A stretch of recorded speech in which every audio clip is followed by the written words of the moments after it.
नमस्कार जय जगन्नाथ आपण को मो मिनी ब्लॉग को स्वागत। मुझे आपण किसी नया रेसिपी नहीं आसी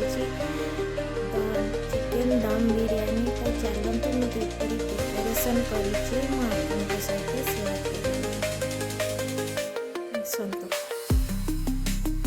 प्रथम बिरयानी मसला नहीं जाइए पियाज रसुण कंचा लंका अदा ये दही नहीं 500 ग्राम पियाज को चॉप कर पियाज रसुण अदा प्रथम पिस्ता बनइबा पिस्ता पे गोटे पैन नहीं जाइए तेल देती तेल गरम हो सारा पर मुझे सबुतक पियाज जो चॉप करके रखी सब छाड़ी देती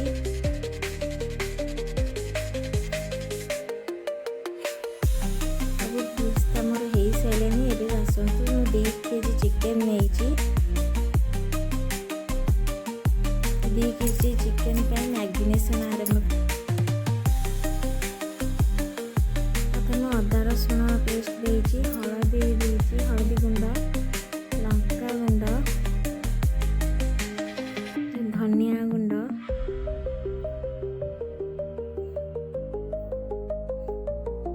जीरा गुंड सबुथुरु 2 चम्मच लेखे नहीं 2 केजी चिली काश्मीरी चिली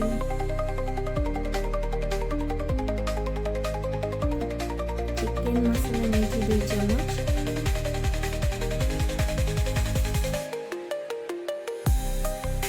गरम मसाला नहीं 1 चम्मच किसी कस्तूरी मेथी देती दही 500 ग्राम दही को मैग्नेशन कर पिस्ता को सब मैग्नेशन में पकेबी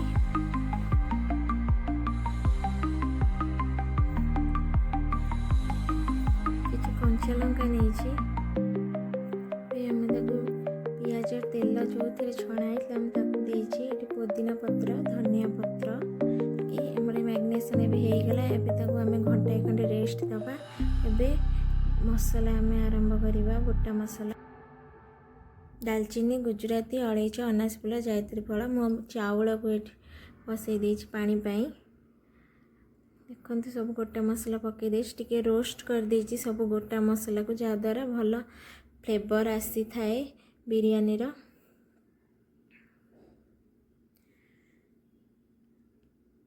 एबे मु मैग्नेशन करथी चिकेन को कसिया पे बसई देची गैस रे मुझे चाउल तींतेकी रखी थी घंटाए पूर्वर चाउल फुटी सारे पानी रे पकेबा देखो बिरयानी हमर होगला किपर आप निश्चिंत कमेंट करेंगे लाइक करेंगे मो चैनल को सब्सक्राइब कर फॉलो करेंगे।